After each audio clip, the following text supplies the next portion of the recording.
Es difícil comenzar, muy difícil comenzar. Hace 4 años que no estaba acá, el último congreso no pude estar. Yo quiero comenzar dándole la gloria a Dios por el milagro que ha hecho en mi vida. Realmente ha sido fruto de su misericordia.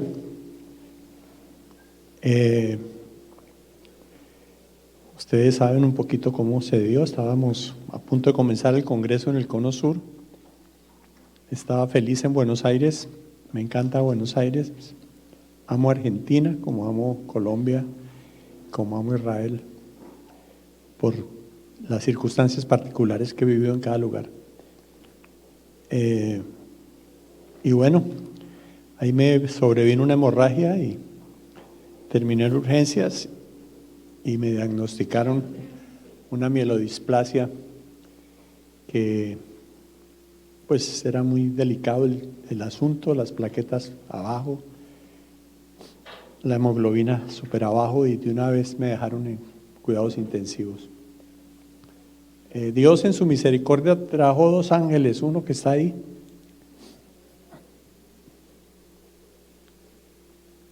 Están al lado uno del otro, mira. Carlos Durán apareció en un momento donde Pilar estaba sola en una clínica y él apareció. El Señor lo llevó y creo que fue determinante su trabajo para acompañar a Pilar y para el cambio de lugar donde me llevaron. Estuve con los mejores cuidados, pero pues era una tarjeta que tenía, pero nada que ver, eso, la tarjeta no cubre casi nada. Y entrar a esos lugares, ahí me metieron no porque yo hubiera querido, sino porque ahí me llevaron. Y era demasiado costoso, ¿no? Creo que como en 3 días que estuve ahí, cobraron como $30,000. La tarjeta no cubrió mayor cosa. Y luego me tocaba venirme a Colombia bajo mi responsabilidad, que en un avión, ambulancia, y no, en últimas dije que no, que yo me regresaba porque no, era imposible cubrir ese taxímetro a esa velocidad con que marcaba. Y me dijeron que tenía que venirme con un médico entonces, y bajo mi responsabilidad, y así fue. Y bueno, entonces ahí el otro ángel de la guardia que he tenido, ¿no?, que ha sido el doctor Ávila. Él no tuvo ningún problema en dejar el congreso y acompañarme y venirse conmigo en el avión. En el avión, pues, según lo que me habían dicho, que no me podía mover, que la altura, que me podía generar otra hemorragia, que me podía morir en el vuelo. Y sin embargo, pues, ahí nos vinimos, conseguimos un tiquete esa noche a las 2 de la mañana y salimos. Muchas gracias. Y bueno, pues llegamos a Cali, ya comenzó el proceso del tratamiento, la quimio, y cuando ya me iban a hacer trasplante de médula, porque era lo que se venía, era una situación muy difícil que uno, pues, es muy delicado un trasplante de médula. Pero a última hora el médico dijo que me quería hacer otro examen antes del trasplante. Ya estábamos organizados para el trasplante, ya Santiago, mi hijo, iba a ser el donante, pero él no tenía sino el 50% de lo que se supone que me podía ayudar de las células. Y a último momento el médico me hizo ese examen, una tomografía más compleja, y dijo: no, voy a hacerte, con base en esto, te voy a hacer una nueva biopsia. Y la nueva biopsia apareció otro diagnóstico ya diferente. Entonces me dijo: no, tienes un síndrome, un mieloma Hodgkin. Y fruto de eso, pues cambió la quimio, ya no hubo que hacer trasplante. Y estuve 21 meses, entré 6 veces a la clínica, en algunas oportunidades más de un mes. Estuve en plena pandemia, fue muy difícil. Se me complicó más al final porque comencé con un problema de próstata que venía hace tiempo y pues me pusieron sonda, no me podían operar por la quimioterapia y me tocó andar como 5 meses con sonda y con dolores con la próstata. No dormía por las noches, cada hora me paraba a orinar. Y bueno, fue un tiempo muy, muy difícil, ¿no? Dios se encarga de humillarlo a uno hasta donde Él cree que uno lo necesita, ¿no? Y eso fue lo que viví en una clínica donde por momentos me aislaron completamente por la quimio, entonces entraba gente ahí con determinado tipo de, gracias, determinado tipo de vestimentas. La comida horrible, no me gustaba. Muchas veces desnudo, obligado a hacer uno sus necesidades, terrible. Pero ahí tenía mi ángel de la guarda permanente.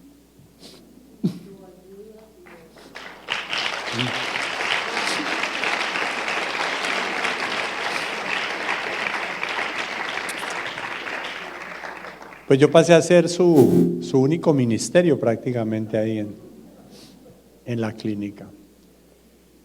Dios me dio mucha fortaleza, nunca tuve dolores, pues lógicamente que le hagan a uno esa punción en la médula es supremamente dolorosa. Y de esas me hicieron como 4. Y bueno, pero el Señor me daba fuerza para aguantar. Siempre me las ingenié para poder continuar. Y apareció otro ángel guardián que tengo por ahí. Creo que está por acá. ¿Dónde está? Allá está, míralo, allá está. Toda esa esquina está. Oscar. Oscar me llamaba todos los días a orar por mí a las 6 de la mañana. Todo ese tiempo. Siempre yo esperaba la llamada de Oscar a las 6. Y él compartíamos y oraba por mí.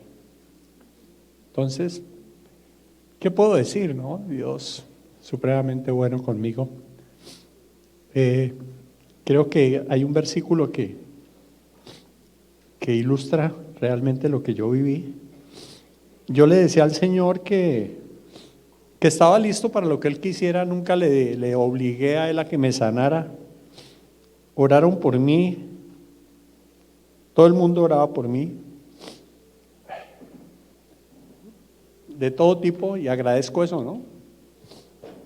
El mismo Ricardo Rodríguez me mandó un audio que estaba orando por mí, querido, ¿no? Gente muy querida, de todas partes me llamaban y que estaban orando por mí.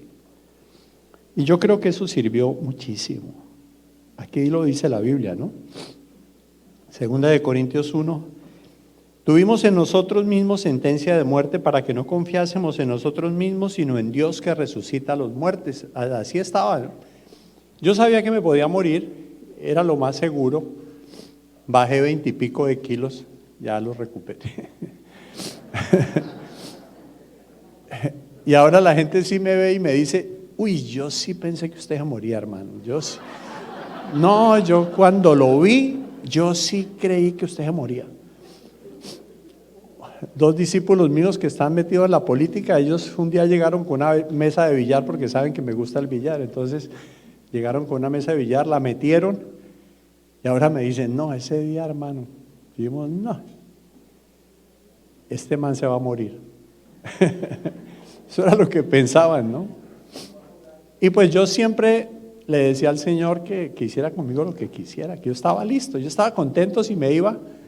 Pues yo decía ya, no me siento que como que yo, uy, que es que todavía me falta hacer, no, seguro que no.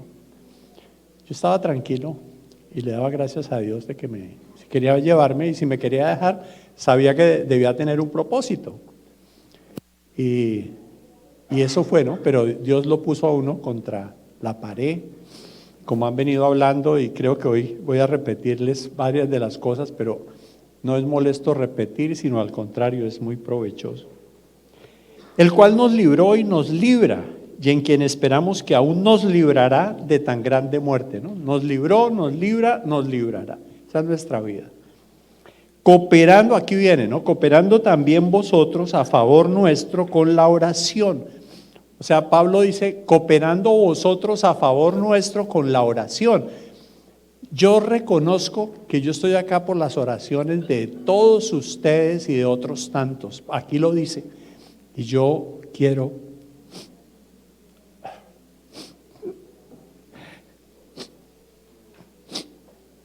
reconocerlo y valorarlo. Orar es lo más importante que yo sé hacer ahora y que he aprendido.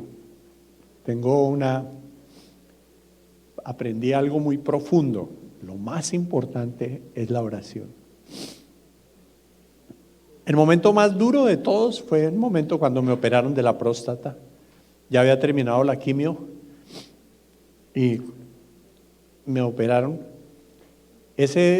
Pilar le tocó muy duro, ella andaba muy cansada con 30,000 cosas, y esa noche justamente, como cosa rara, la única noche que ella no me acompañó, yo me sentí muy mal, tenía mucho dolor.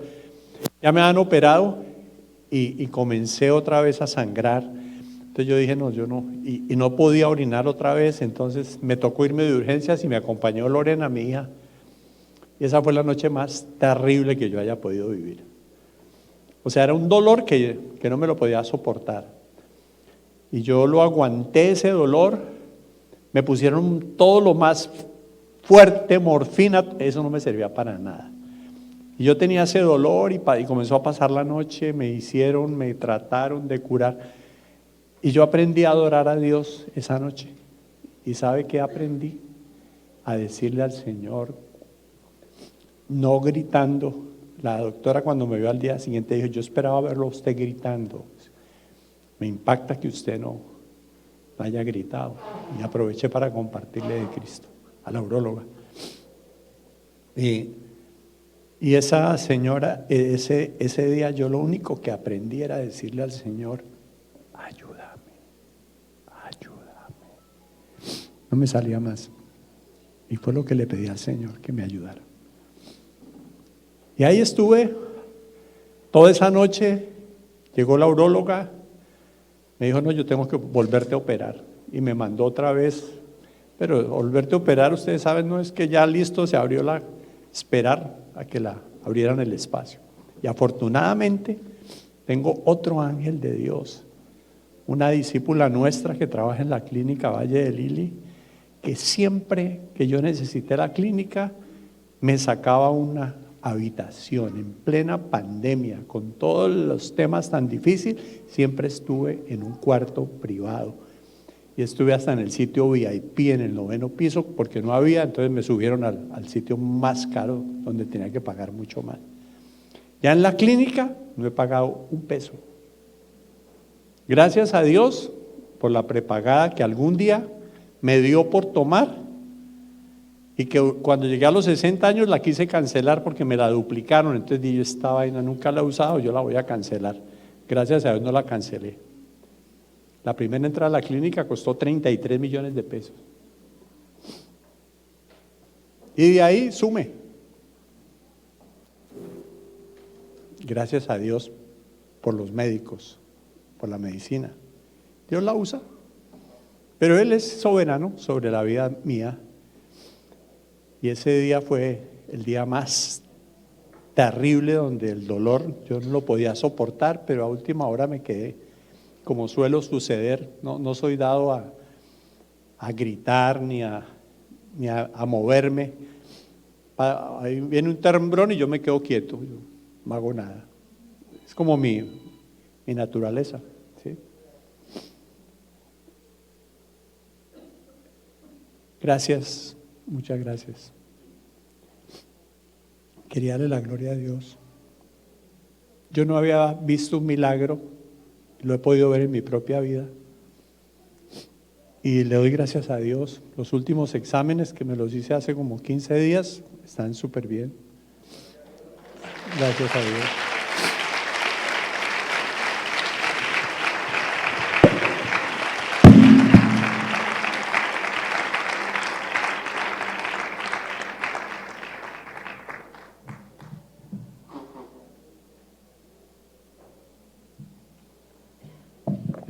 Sé que todos estuvieron muy pendientes de mí, varios fueron a visitarme, Pablo me visitó,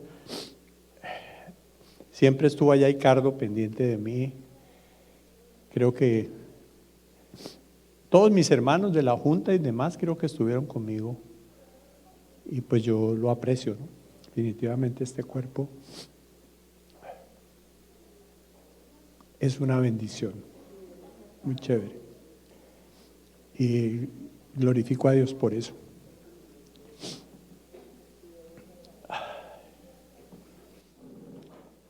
Bueno, quiero entrar al tema que me dijeron que compartiera hoy, que tiene que ver precisamente con el discipulado. Y bueno, yo quiero compartir algunas de las cosas que he entendido, que he aprendido, que Dios en su misericordia me ha permitido también ver cómo el Señor se mueve. Quiero comenzar con Juan 8, 31 y 32. Pero antes de eso, ¿ustedes recuerdan ese texto? Que dice que el que tiene mis mandamientos, no, ese no es. Dice, bueno, está hablando de la libertad y luego dice, si vosotros permaneciereis en mi palabra, seréis verdaderamente mis discípulos. Y por ahí arrancó, y acá lo han repetido mucho. Si vosotros permaneciereis en mi palabra, seréis verdaderamente mis discípulos. O sea que ahí no dice si permanecéis en Senfol, si permanecéis en la iglesia, si permanecéis, sino en mi palabra, para ser un discípulo de Cristo. Yo he llegado a una conclusión y últimamente saqué una frase que me parece que tengo que trabajarla más. Pero yo digo que hay muchos siervos de Dios que no son discípulos de Cristo. Porque uno a la larga, pues, siervo de Dios se convierte a veces hasta en una profesión, ¿cierto? Entonces, no, yo le sirvo a Dios. Pero ¿por qué no da resultado? ¿Por qué su vida es tan árida? ¿No será que de pronto no es verdaderamente un discípulo de Cristo? Si vosotros permaneciereis en mi palabra, seréis verdaderamente mis discípulos y conoceréis la verdad y la verdad os hará libre. También hablamos mucho de la libertad, pero es que para conocerla, para ser libre verdaderamente, yo tengo que dominar la palabra de Dios, porque es la verdad de Dios. El Salmo 119, 160 dice, la suma de tu palabra es verdad. O sea que la verdad está en toda la Biblia y en la persona de Cristo. Ahí está la verdad. Y si yo permanezco en Cristo y si yo me meto en su palabra todo el tiempo, entonces yo podré ser un discípulo de Cristo. Hay unos planteamientos que he puesto ahí. Formar y ser mejores discípulos de Cristo es mi motivación inicial, que es lo que pretendo. Que deseen orar y trabajar por el cumplimiento de los propósitos de Dios. Eso es un discípulo. Un discípulo entiende que tiene sobre todo que orar, rogad al Señor de la mies que envíe obreros a la mies. Esa es una de mis más grandes motivaciones y de los más claros propósitos que tengo que orar para que el Señor envíe obreros. Porque ya no estamos en tiempo de avivamiento. Eso lo vivimos en la década del 70. Cuando hablamos de todas las historias de guerra y de las universidades y de la misión sacrificial, de invadir los municipios, eso fue una época que ya pasó. Y Dios puede repetir los avivamientos si Él quiere.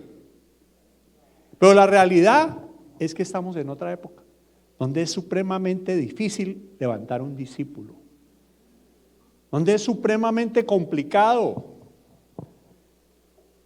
Dios puede soplar y Él hace lo que quiere cuando quiera. Pero lo increíble es que el propósito nuestro tiene que seguir siendo ese, porque es el propósito que Dios se inventó.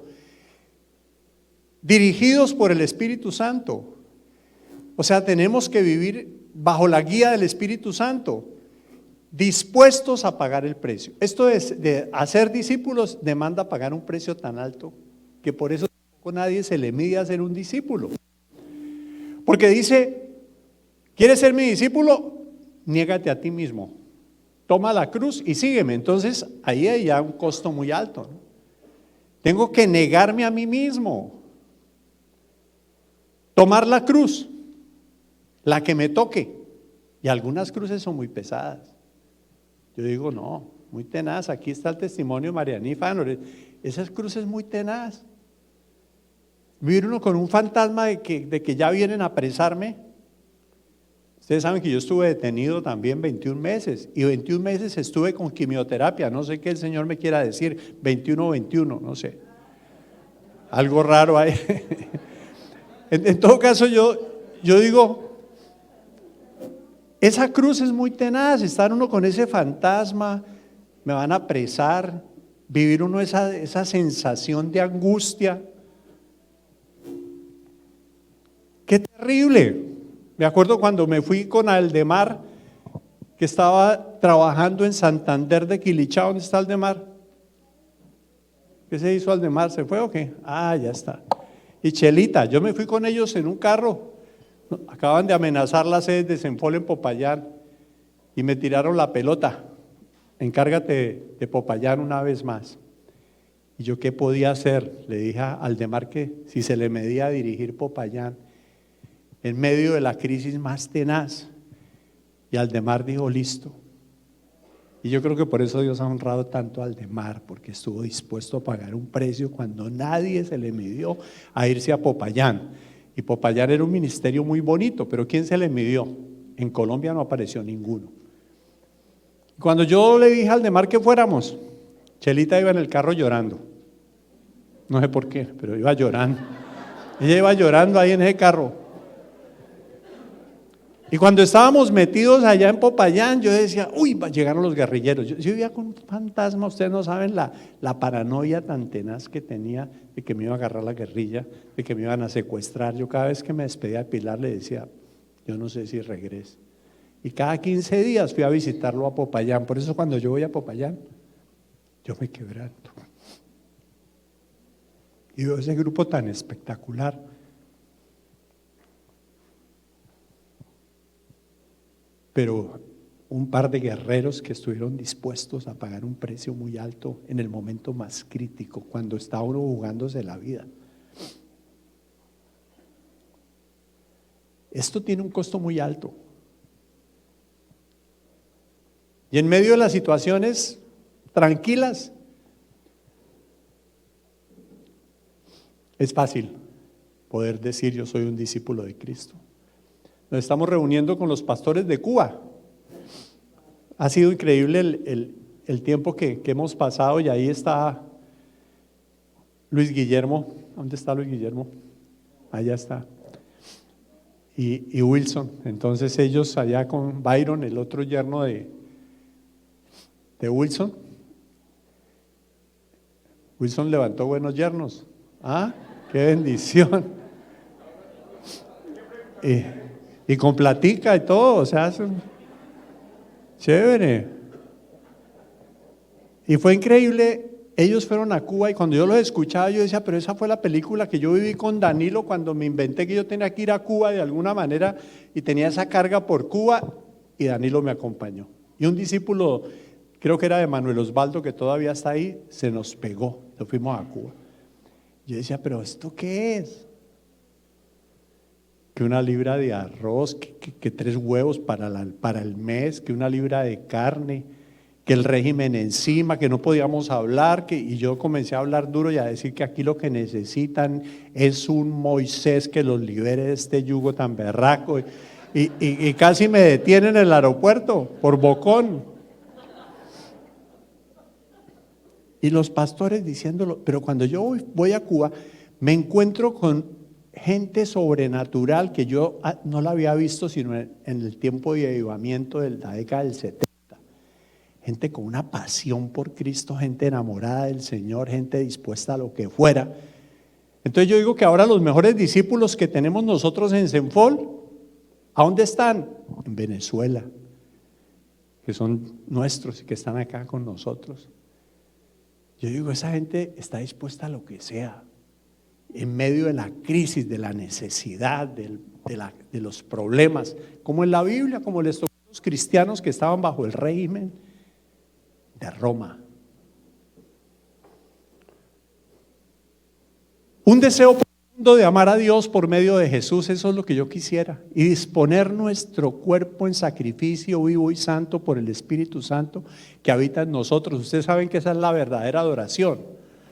La verdadera adoración es decirle, Señor, aquí estoy yo, a donde sea, cuando quieras, llévame a donde tú lo quieras. Esa es la verdadera adoración, presentarme, aquí estoy. Ya no presentamos un sacrificio de un animal, presentamos en nuestra vida y le digo, Señor, aquí muero para ti. Y si estoy muerto, entonces no tengo voluntad, tú eres el que decides conmigo lo que quieras.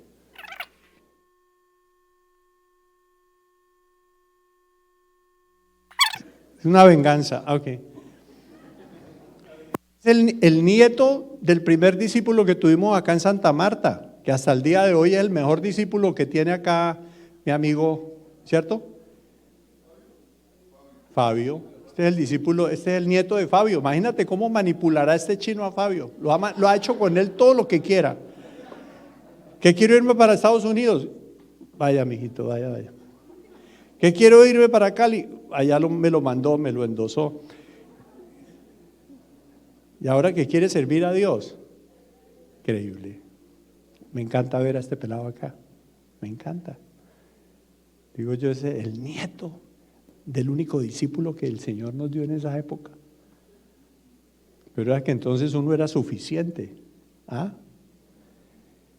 Yo acá en esta ciudad evangelizaba 1,000 y 2,000 personas por semana en los colegios, me metía y esperábamos que nos llegara una cantidad de gente. Preparábamos con Arturo Tovar el lugar para 50, 100 personas donde estábamos y no llegaba nadie.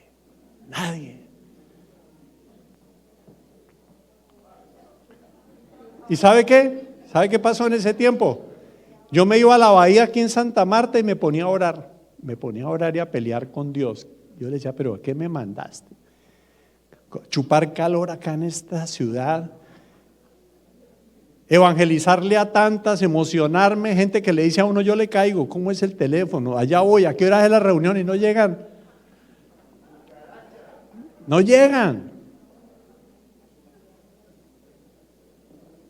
Pero el Señor dio 1, 2 discípulos.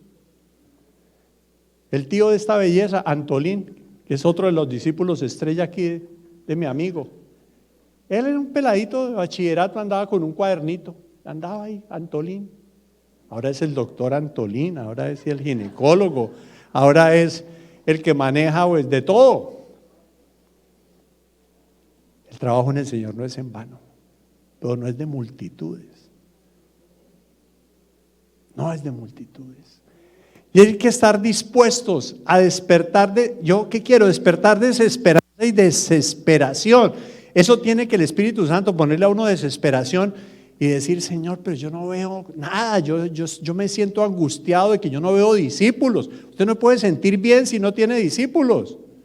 Porque si usted escogió esta profesión, entre comillas, esto es una vocación, es para que usted tenga discípulos.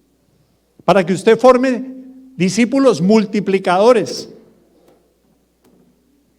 Que esto también es fundamental, porque a veces uno saca pecho que está edificando 2 o 3 personas, está bien.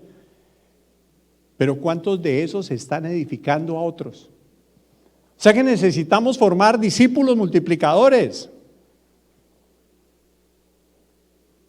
Orarle al Señor que nos dé la gracia de que esa gente que nos copia siga adelante.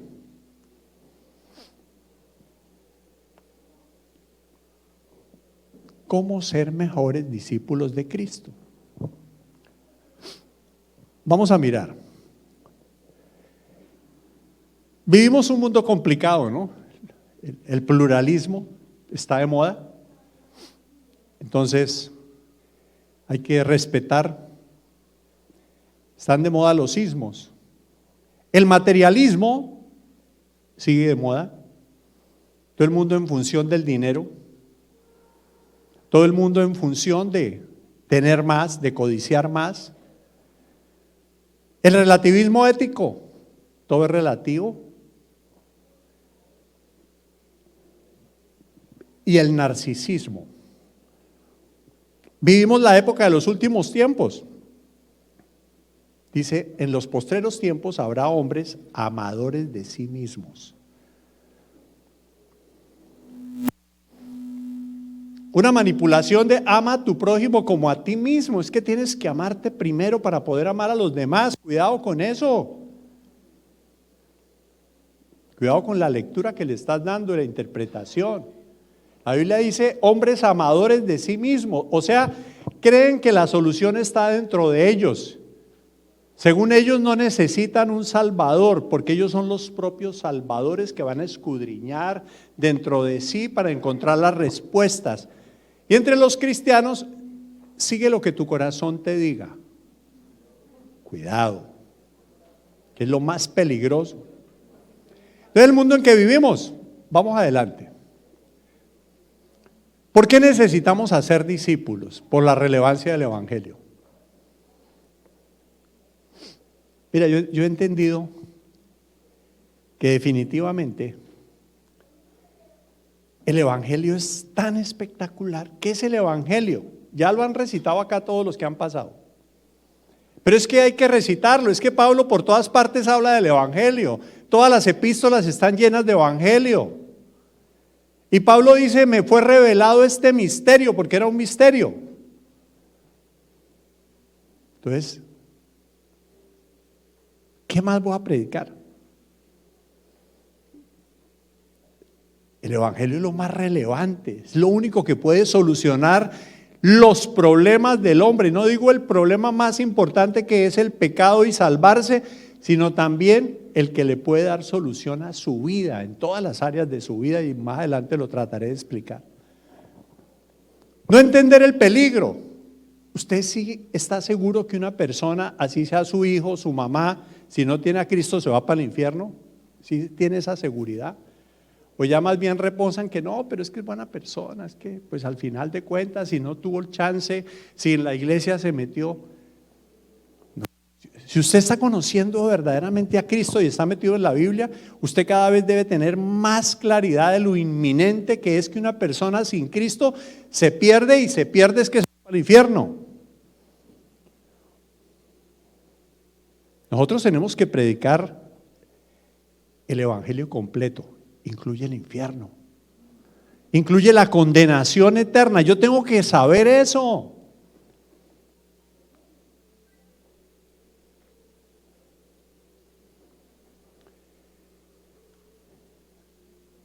¿Por qué necesitamos hacer discípulos?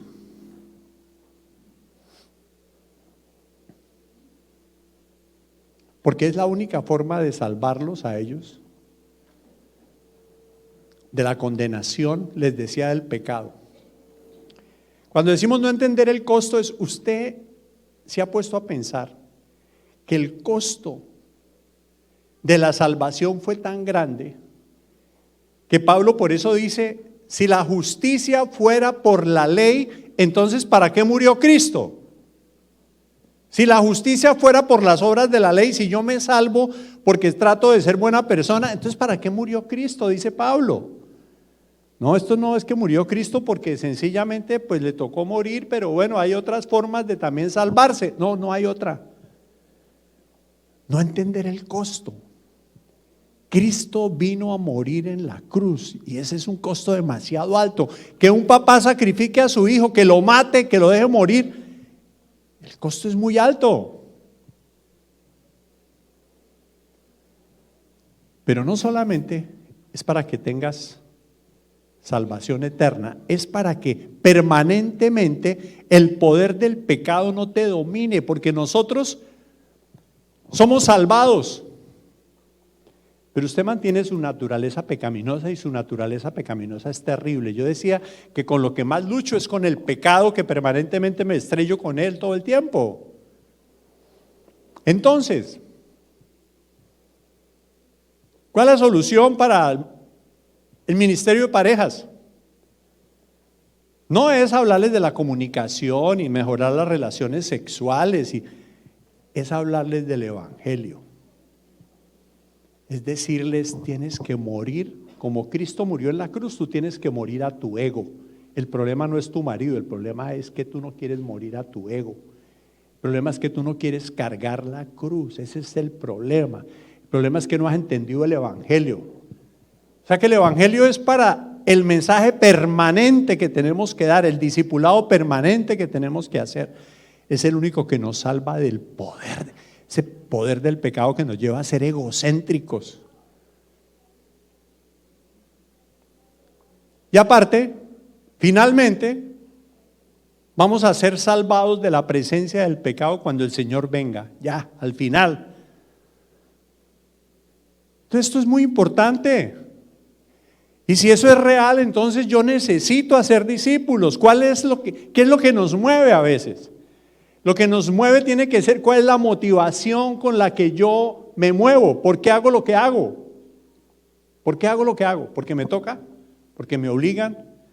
¿Porque es la moda de Senfol? Porque créame que el método de Dios no son las mega iglesias. Eso lo tengo más que claro. Yo creo que la iglesia del Señor es un remanente fiel, un remanente. Las mega iglesias son atraídas, como ya que han hablado, ¿no? Por la necesidad. Vamos a mirar entonces cómo estar activos en el servicio, como dicen los militares, ¿no? Y voy a tocar 7 puntos de una manera rápida, porque no puedo demorarme. Ustedes saben, cuando Pablo escribe Timoteo, Pablo está en la cárcel, es la última carta que escribe. Pablo ya se siente que termina su ciclo, que va a morir.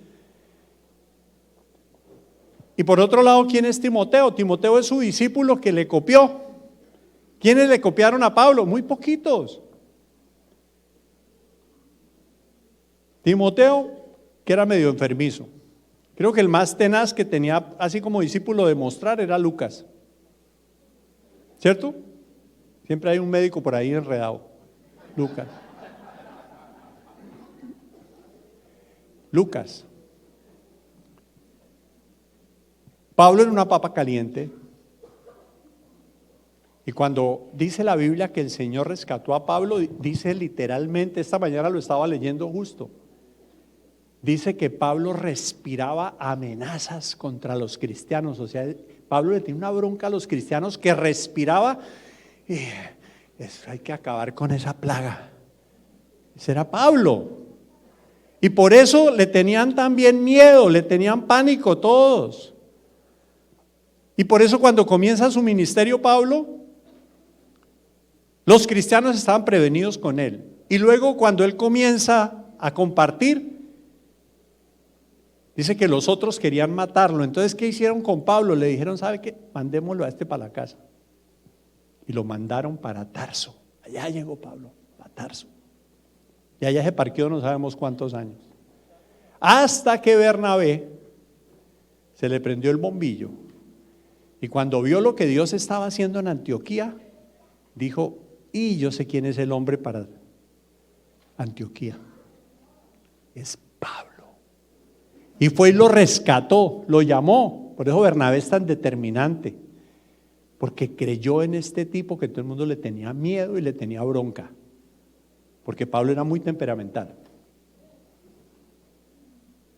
Y va y lo recoge y lo llevó. Ahí comienza Pablo su ministerio. Algunos dicen que después de 13 años, otros que después de 17 años, que el tiempo que estuvo en Arabia, que usted no va a tener éxito porque ya arrancó su ministerio. Dios tendrá que tratar con usted y hará lo que necesite para cumplir el gran propósito de Cristo, que es formar el carácter de Cristo en su vida. Ese es el gran propósito de Él. Y hará lo que sea necesario. Porque Dios es soberano. Porque Dios es bueno. Entonces, ¿qué es lo primero que Pablo le dice a Timoteo? ¿Sabe qué le dice? Así que tú, hijo mío, imagínate, esfuérzate en la gracia. De aquí hay dos cosas importantísimas. ¿Qué es lo primero que yo necesito si quiero ser un discípulo? Aquí le está diciendo Pablo a Timoteo las recomendaciones finales de un papá a un hijo, porque así lo trata. Hijo mío, aquí hay un detalle importante. ¿Usted tiene un mentor? ¿O usted se maneja solito? Todos necesitamos un mentor. Todos. Pablo era el mentor de Timoteo. Y lógicamente le dice hijo mío porque él lo engendró en el evangelio, pero también porque ya él es parte de una familia, que es la familia espiritual. Realmente Timoteo es un hijo de Dios porque nació de nuevo. Y usted trate al máximo de ser un buen papá con sus hijos. Los hijos son una papa caliente.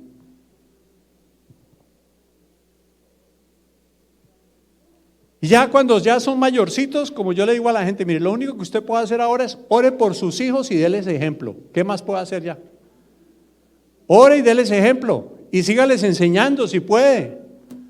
Si son chiquitos, usted haga lo que más pueda porque esos peladitos estén comprometidos con Dios, metidos con Dios.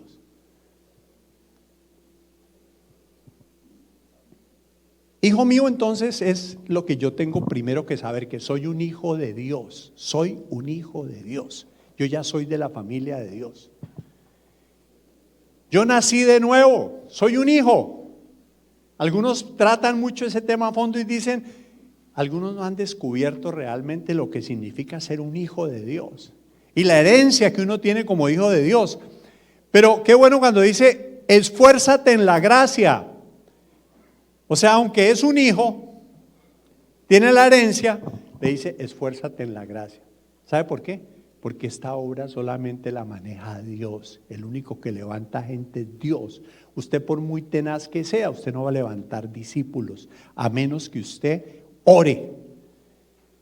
Y eso es esforzarse en la gracia, es cada vez orar más porque usted reconoce que usted no puede, que no es por su perfil, ni su capacidad, ni sus habilidades, ni su formación teológica, no. Es simplemente porque usted acepta la gracia de Dios.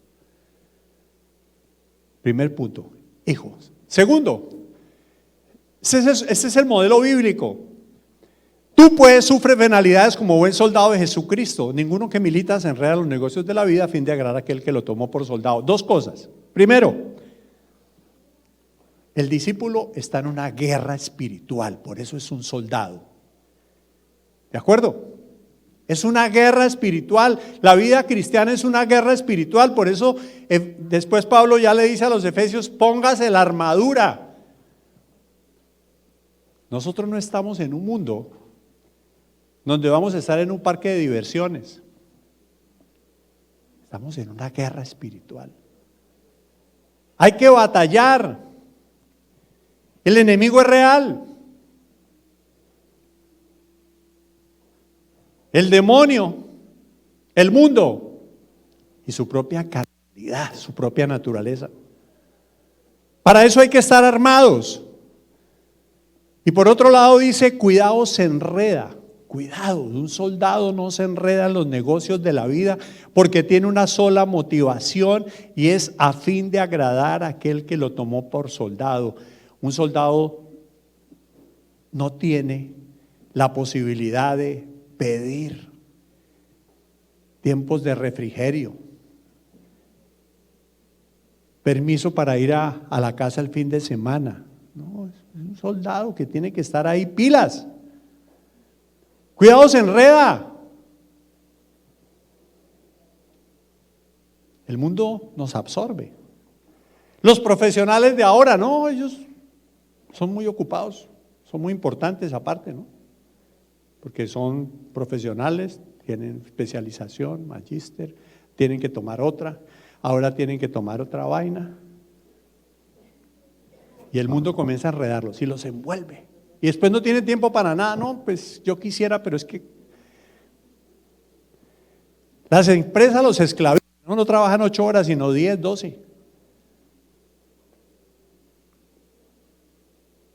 Gente dispuesta para Cristo. brillan por su ausencia. Y los más capaces, como el mundo los está envolviendo, menos. Entonces, ¿con quién tiene usted que funcionar?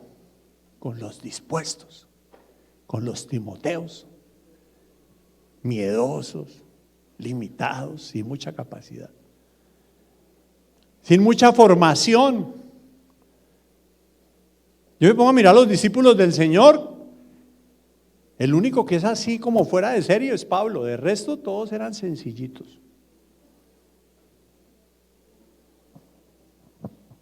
Y Pablo, ese como era tan sobrador, ¿cierto? ¿Qué le dijo el Señor cuando lo llamó? Y cuando mandó allá a Ananías a que Ananías asustado, pero seguro toca ir allá y seguro que él es. Y el Señor le dijo, sí, instrumento me es este para mostrar mi nombre entre los gentiles. Pero añadió algo más. Yo le mostraré cuánto le es necesario padecer por mi nombre. ¡Qué terrible! Esa profecía parece igual a la de la que le dieron el ángel a la Virgen, ¿cierto? O el que papá de Juan a la Virgen, ¿no? Una espada traspasará tu corazón. Esto es con dolorcito. Qué pena decirles eso. Yo le mostraré cuánto le es necesario. Es que nosotros cuando nos metimos a esto, nos metimos porque encontramos una razón para vivir y una razón para morir. Y los cristianos de la iglesia primitiva se matriculaban en la escuela del martirio y del sufrimiento, no en la escuela del éxito. No, usted no puede venderle esa película a la gente de que para que alcance el éxito.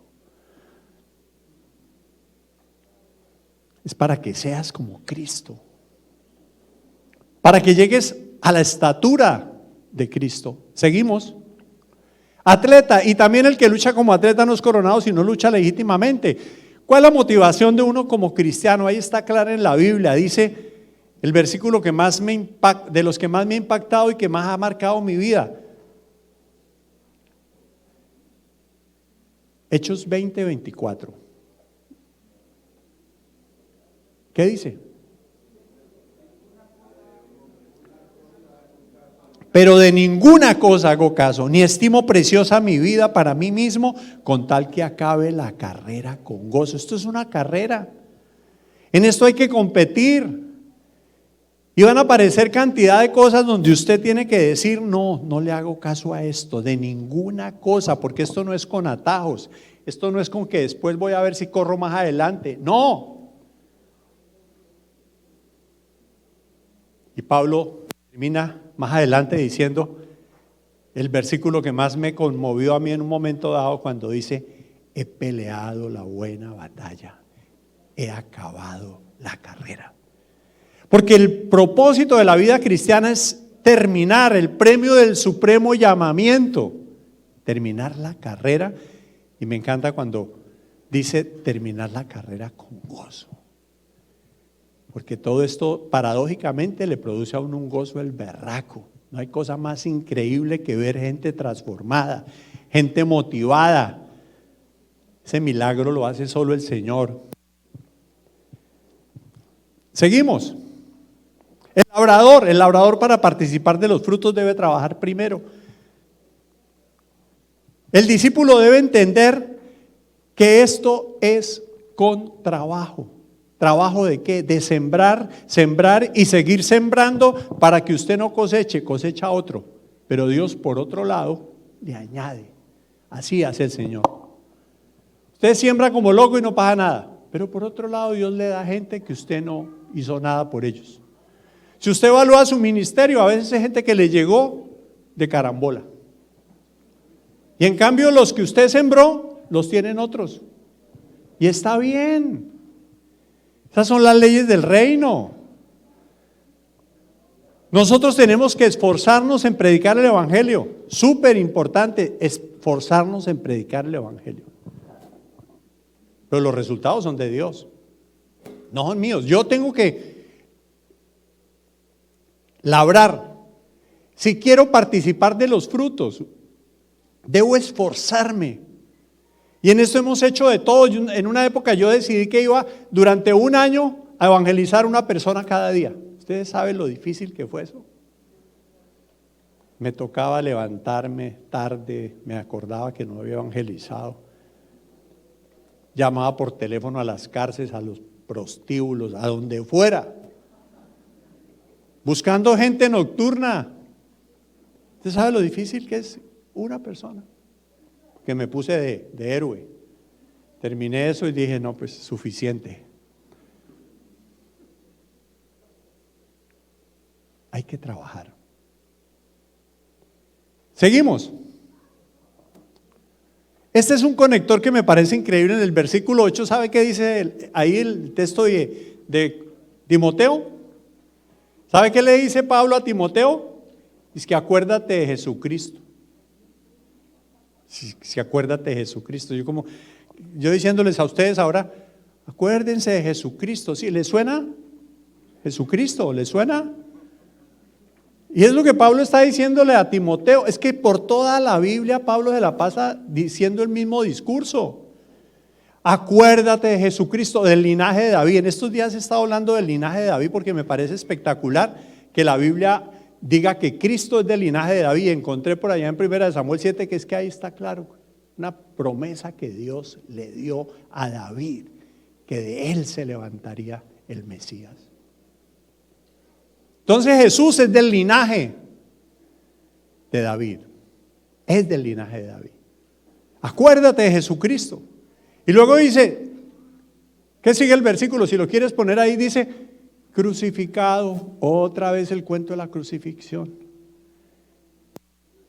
Resucitado, otra vez el cuento.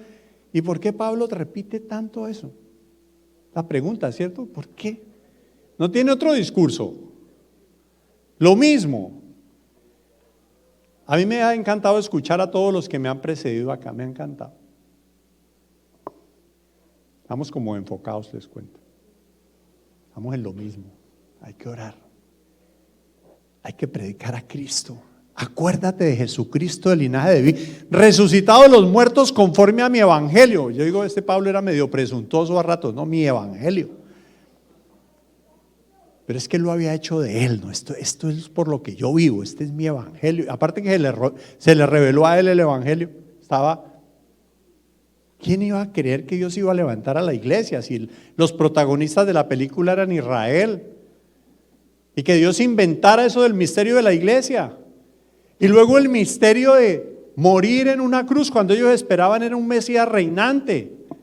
Entonces definitivamente, ¿qué es lo que yo tengo que predicar a Cristo? ¿Qué es lo que tengo que predicar? Que murió, que resucitó, que está a la diestra de Dios Padre, que yo tengo que creer eso.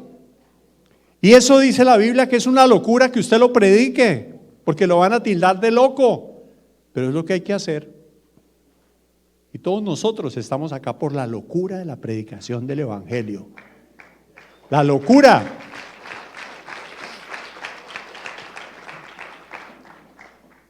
Sigue. ¿Qué más? Sigue el ejemplo. Obrero. Mire que todo está en el capítulo 2. Estamos hablando de todo lo que dice la Biblia en el capítulo 2. Obrero. Procura con diligencia presentarte a Dios aprobado. Una cosa aprendí hace rato es ser aceptado por Dios. Otra cosa es ser aprobado por Dios. Y para ser aprobado por Dios, mire lo que hay que hacer. Que no tiene de qué avergonzarse. ¿Por qué me puedo avergonzar yo?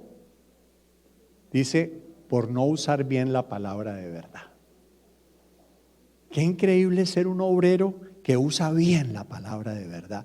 Por eso que usted estudie la Biblia, que usted profundice en las Escrituras, no es una opción, es una necesidad. Usted tiene que meterse en las Escrituras, tiene que profundizarlas, tiene que conocerlas,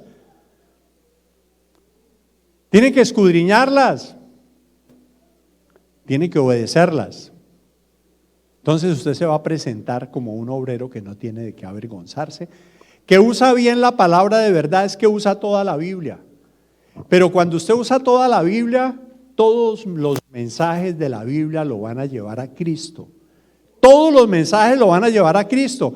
Y usted tendrá que en todos los mensajes que predica, terminar predicando el evangelio. Y mucho más si son los discípulos más antiguos. Porque vuelvo a repetir, como ya lo dije, el Evangelio no es solo para salvación en el pasado, es para el presente. Todo el tiempo yo tengo que confrontarme con el Evangelio.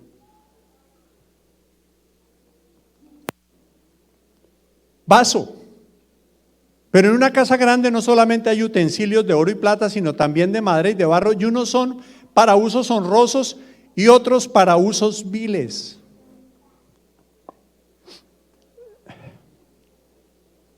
Somos vasos.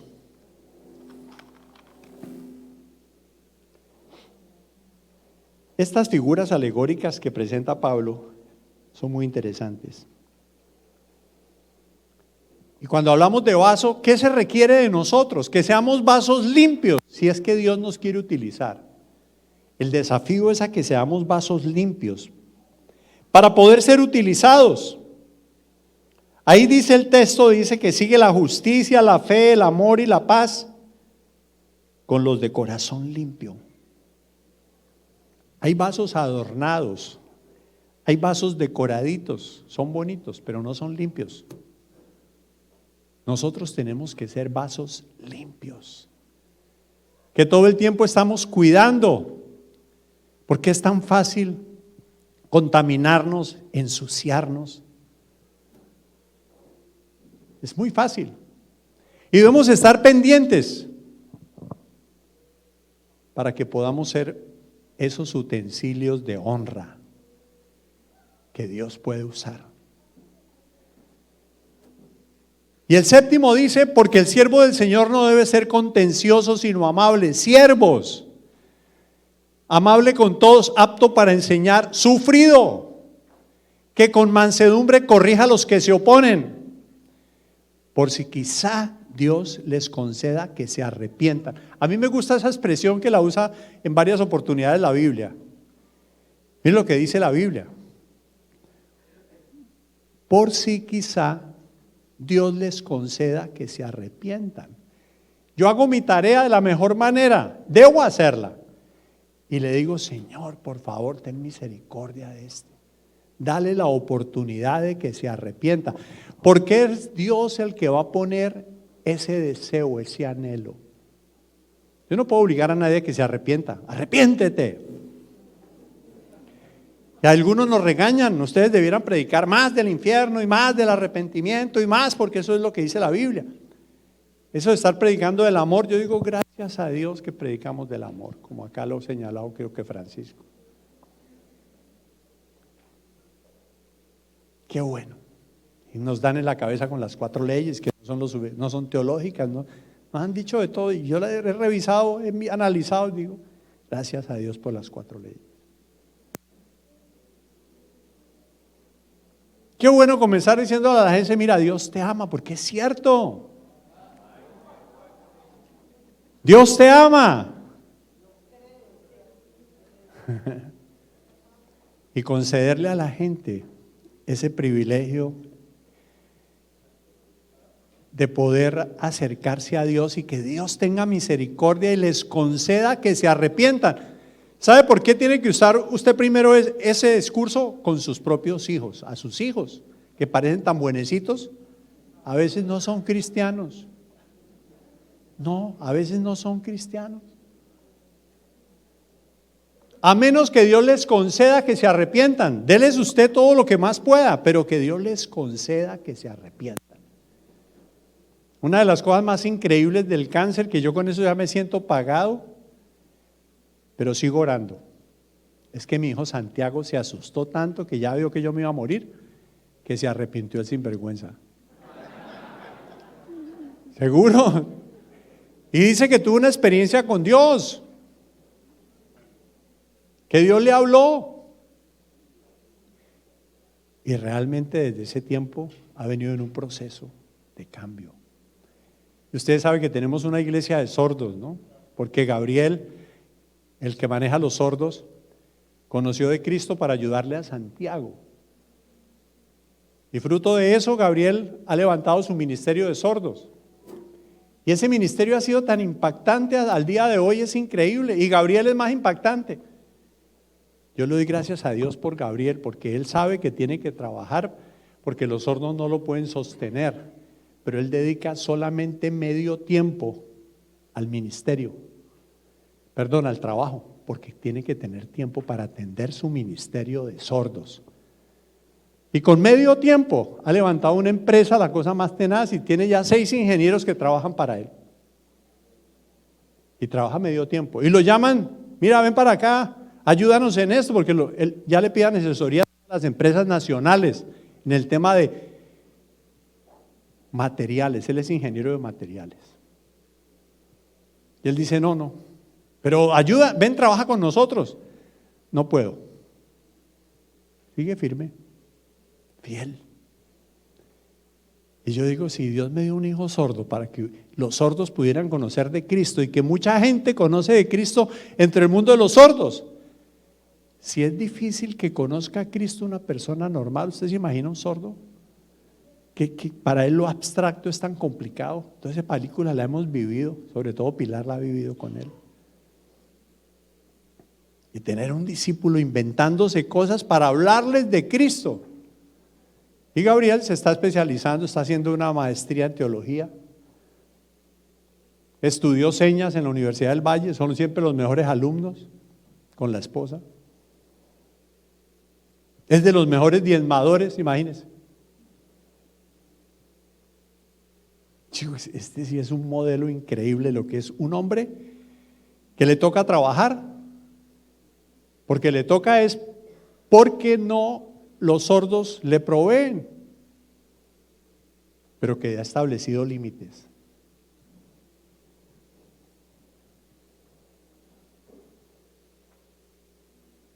Siervos. Conclusiones: contra el pluralismo, declarar la verdad y defender el carácter único de Jesús. Eso es lo que tenemos que hacer.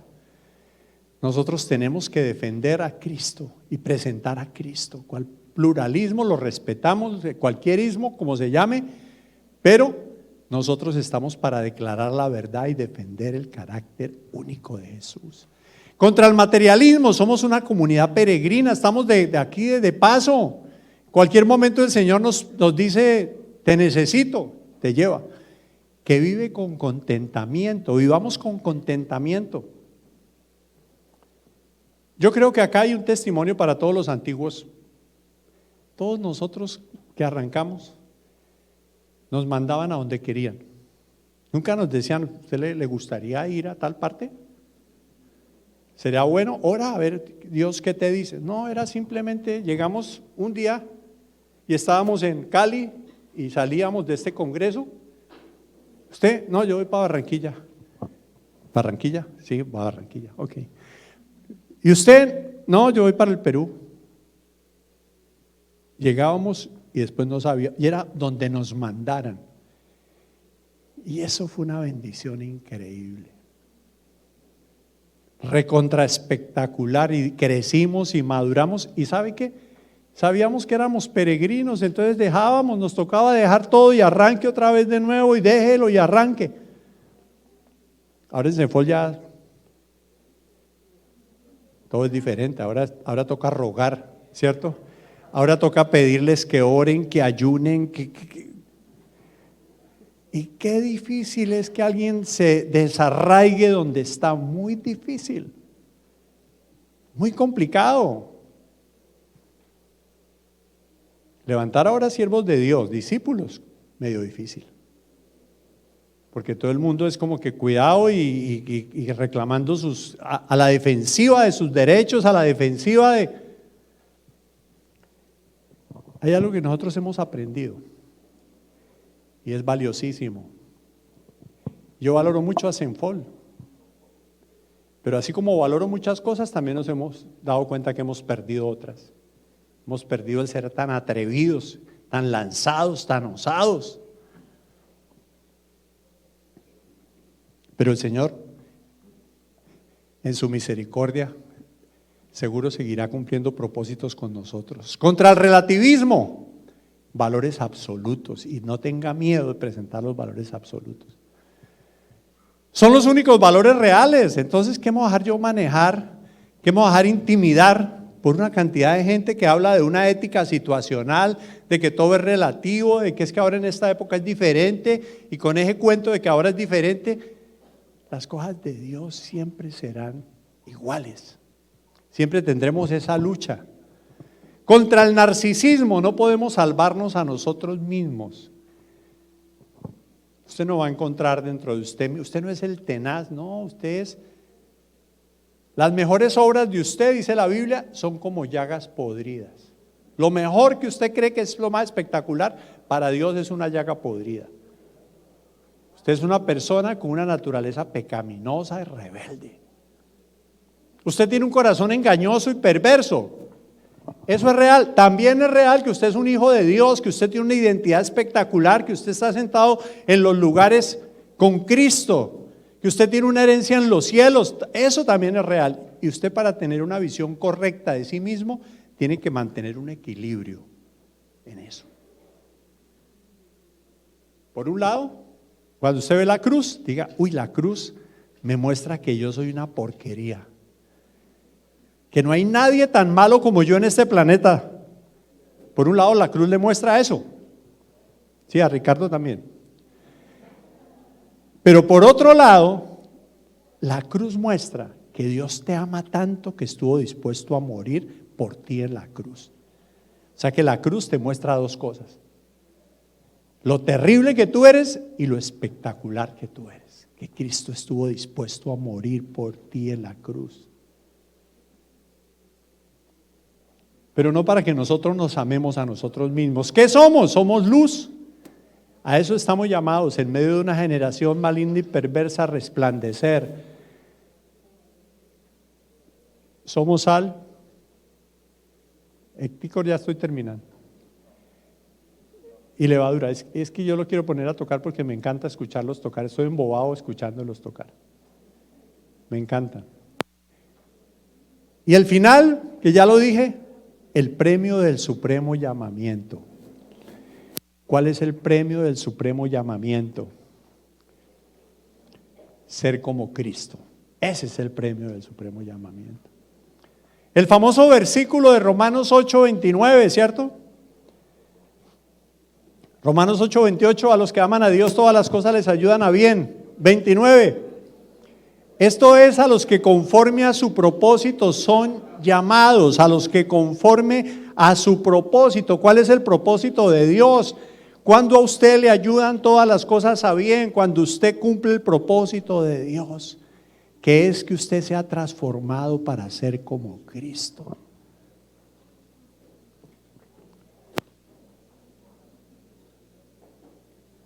Dios es bueno.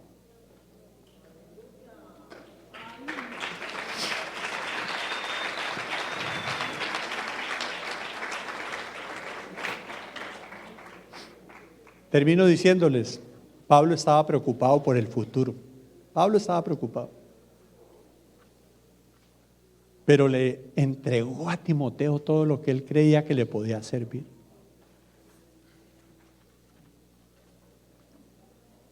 Me encanta cuando Juan el Bautista le preguntan, ¿y este es Cristo o tú eres Cristo?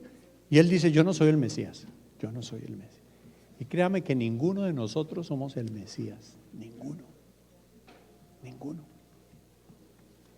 Somos gente normalita, frágil, débil, pero en las manos de Dios somos valiosísimos. Y me encanta escucharlos. Y yo siempre he dicho acá en este lugar, digo, acá están mis héroes. Yo no tengo que ir a buscar gente a otras partes, ¿no? Acá están mis héroes. Yo los conozco. Y nos amamos y nos soportamos y nos aguantamos y nos reímos y lloramos y bueno. Propósito, gracias a Dios por Senfol en mi enfermedad, porque ellos cubrieron gran parte de lo que yo tuve que pagar. Ahí estaba Senfol para respaldarme. Es una familia. Gracias.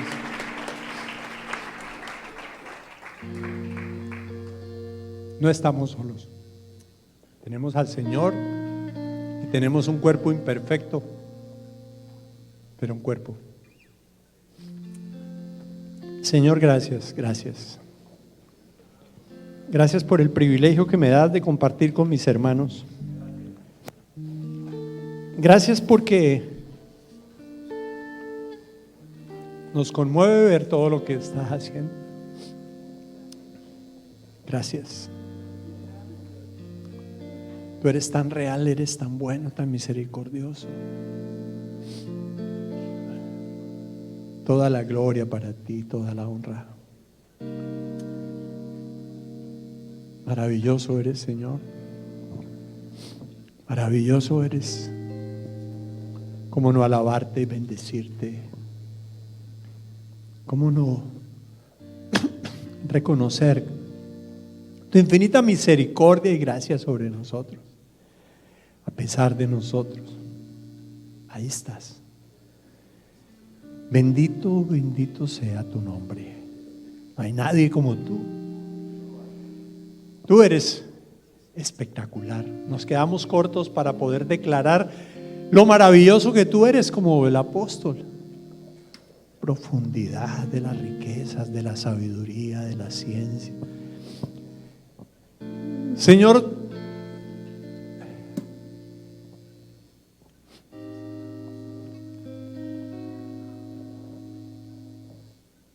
tú eres todo lo que realmente necesitamos. Tú eres santo. Tú eres digno.